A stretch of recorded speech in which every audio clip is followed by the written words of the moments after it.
Hello, ಎಲ್ರಿಗೂ ನಮಸ್ಕಾರ. ನಾನು ಚೆನ್ನಾಗಿದ್ದೀನಿ, ನೀವೆಲ್ಲರೂ ಚೆನ್ನಾಗಿದ್ದೀರಾ ಅಂದ್ಕೊಂಡಿದ್ದೀನಿ. ಇವತ್ತು ನುಗ್ಗೆಕಾಯಿ ಸಾಂಬಾರು ಮಾಡೋದು ಹೇಗೆ ಅಂತ ತೋರಿಸ್ಕೊಡ್ತೀನಿ. ಅದಕ್ಕೂ ಮುಂಚೆ ಇನ್ನೂ ಯಾರ್ಯಾರು ನನ್ನ ಚಾನಲ್ ಸಬ್ಸ್ಕ್ರೈಬ್ ಮಾಡ್ಕೊಂಡಿಲ್ಲ, ಪ್ಲೀಸ್ ಸಬ್ಸ್ಕ್ರೈಬ್ ಮಾಡ್ಕೊಳ್ಳಿ. ಪಕ್ಕದಲ್ಲೇ ಕಾಣ್ತಿರೋಂಥ ಬೆಲ್ಲೈಕಾನ ಕ್ಲಿಕ್ ಮಾಡಿ ಅಲ್ಲಿ ಆಲ್ ಸೆಲೆಕ್ಟ್ ಮಾಡ್ಕೊಳ್ಳಿ. ನಾನು ಯಾವುದೇ ವೀಡಿಯೋಸ್ ಹಾಕಿದ್ರೆ ನಿಮಗೆ ನೋಟಿಫಿಕೇಷನ್ ಬರುತ್ತೆ. ಈಗ ಬನ್ನಿ ಹೇಗೆ ನುಗ್ಗೆಕಾಯಿ ಸಾಂಬಾರು ಮಾಡೋದು ಅಂತ ನೋಡೋಣ. ನಾನಿವತ್ತು ಬೇರೆ ಯಾವುದೂ ತರಕಾರಿ ಹಾಕೋತಾ ಇಲ್ಲ, ಆಲೂಗೆಡ್ಡೆ ಮಾತ್ರ ಹಾಕೋತಾ ಇದ್ದೀನಿ. ನನಗೆ ಕುಕ್ಕರಲ್ಲಿ ಮಾಡ್ತಾಯಿದ್ದೀನಿ. ಈಗ ಗ್ಯಾಸ್ ಹಚ್ಕೊಂಡು ಕುಕ್ಕರ್ ಇಟ್ಕೊಂಡೆ. ನಾನು 1 ಚೊಂಬಷ್ಟು ನೀರು ಹಾಕೋತಾ ಇದ್ದೀನಿ. ನಮ್ಮ ಮನೇಲಿ 7 ಮೆಂಬರ್ಸ್ ಇದ್ದಾರೆ, ಅದಕ್ಕೆ 1 ಚೊಂಬಷ್ಟು ನೀರು ಹಾಕ್ಕೊಂಡು ನೀರು ಕುದಿಸ್ಕೊತೀನಿ. ಫಸ್ಟು ನೀರು ಕುದಿದ ಮೇಲೆ ಬೇಳೆ ಹಾಕೋತೀನಿ. ಸ್ವಲ್ಪ ಉಪ್ಪು ಹಾಕ್ಕೊಳ್ಳಿ, ಯಾಕೆಂದರೆ ಬೇಳೆ ಸಪ್ಪಗಿರಬಾರ್ದಲ್ವ, ಅದಕ್ಕೆ ಸ್ವಲ್ಪ ಉಪ್ಪು ಹಾಕ್ಕೊಳ್ಳಿ. ಅಲ್ಲಿ ಬೇಳೆ ಬೇಯ್ತಾ ಇರಲಿ.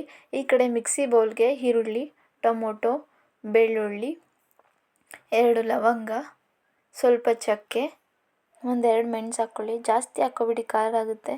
ನಿಮ್ಮ ಮನೇಲೇ ರುಬ್ಕೊಂಡಿರೋಂತಹ ಗರಂ ಮಸಾಲ, ನಾನು 2 ಸ್ಪೂನ್ ಹಾಕ್ಕೋತಾ ಇದ್ದೀನಿ ಗರಂ ಮಸಾಲ. ಆಮೇಲೆ ಖಾರದ ಪುಡಿ ನೋಡ್ಕೊಂಡು ಹಾಕ್ಕೊಳ್ಳಿ.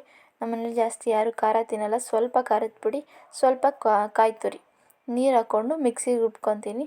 ಮಿಕ್ಸಿಗೆ ರುಬ್ಬಿದ್ಮೇಲೆ ಸ್ವಲ್ಪ ನೀರು ಹಾಕ್ಕೊಳ್ಳಿ, ಜಾಸ್ತಿ ನೀರು ಹಾಕ್ಕೋಬೇಡಿ.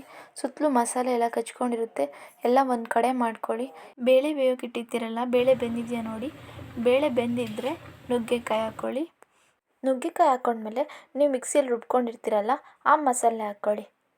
ಮಸಾಲೆ, ನುಗ್ಗೆಕಾಯಿ ಎರಡನ್ನೂ ಚೌಟಲ್ಲಿ ಮಿಕ್ಸ್ ಮಾಡ್ಕೊಳ್ಳಿ. ನೆಕ್ಸ್ಟ್ ಆಲೂಗೆಡ್ಡೆ ಹಾಕ್ಕೊಳ್ಳಿ. ಆಲೂಗೆಡ್ಡೆ ಹಾಕಿದ್ಮೇಲೆ ನಿಮಗೆ ರುಚಿಗೆ ತಕ್ಕಷ್ಟು ಉಪ್ಪು. ನನಗೆ ಕೈಯಲ್ಲಿ ಹಾಕಿದ್ರೇ ಉಪ್ಪು ಅಳತೆ ಗೊತ್ತಾಗೋದು, ಸ್ಪೂನಲ್ಲಿ ಹಾಕಿದ್ರೆ ಗೊತ್ತಾಗಲ್ಲ. ನಾನು ಕೈಯಲ್ಲೇ ಹಾಕ್ಕೋತೀನಿ. ಆಮೇಲೆ ನೀವು ಮುಂಚೆನೇ ಬೇಳೆ ಬೇಯಿಸ್ಕೊಂಡಿರ್ತೀರಲ್ವ, ಅದಕ್ಕೋಸ್ಕರ 1 ಕೂಗಿಸ್ಕೊಳ್ಳಿ ಸಾಕು, ಇಲ್ಲಾಂದರೆ ಜಾಸ್ತಿ ನುಗ್ಗೆಕಾಯಿ ಬೆಂದೋಗ್ಬಿಡುತ್ತೆ. 1 ವಿಜಿಲ್ ಕೂಗಿದ್ಮೇಲೆ ಈ ಕಡೆ ಒಗ್ಗರಣೆಗೆ ರೆಡಿ ಮಾಡ್ಕೊಳ್ಳಿ. 1 ಚೌಟ ಇಟ್ಕೊಂಡು ಒಗ್ಗರಣೆಗೆ ತಕ್ಕಷ್ಟು ಸ್ವಲ್ಪ ಆಯಿಲ್ ಹಾಕಿ, ಸಾಸಿವೆ ಸ್ವಲ್ಪ ಹಾಕಿ, ಆಮೇಲೆ ಒಣಮೆಣ್ಸಿನ್ಕಾಯಿ ಹಾಕ್ಕೊಳ್ಳಿ.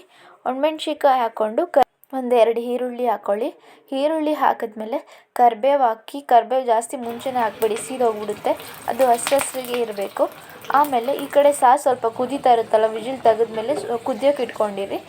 ಈಗ ನೀವು ಒಗ್ಗರಣೆ ಮಾಡ್ಕೊಂಡಿರೋದನ್ನ ಸಾಂಬಾರಲ್ಲಿ ಹಾಕಿ ಅದು ಚಟಪಟ ಅಂತ ಸಿಡಿಬೇಕು. ಆವಾಗಲೇ ಸಾಂಬಾರಿಗೆ ಒಗ್ಗರಣೆ ಹತ್ತೋದು. ಮುಂಚೆನೇ ನೀವು ಎಣ್ಣೆ ಕಾಯ್ದೆಲ್ಲ ಸಾಸಿವೆ ಕರಿಬೇವು ಎಲ್ಲ ಹಾಕಿರ್ತೀರಲ್ಲ, ಅದು ಚಟಪಟ ಅಂತ ಸಿಡಿಬೇಕು. ಆವಾಗಲೇ ನಿಮಗೆ ಒಗ್ಗರಣೆ ಚೆನ್ನಾಗಿ ಹತ್ತೋದು, ಸಾಂಬಾರು ಚೆನ್ನಾಗಾಗುತ್ತೆ. ಒಂದ್ಸರಿ ಟ್ರೈ ಮಾಡಿ ನೋಡಿ. ಇನ್ನೂ ಯಾರ್ಯಾರು ನನ್ನ ಚಾನಲ್ ಸಬ್ಸ್ಕ್ರೈಬ್ ಮಾಡ್ಕೊಂಡಿಲ್ಲ, ಪ್ಲೀಸ್ ಸಬ್ಸ್ಕ್ರೈಬ್ ಮಾಡ್ಕೊಳ್ಳಿ. Thank you.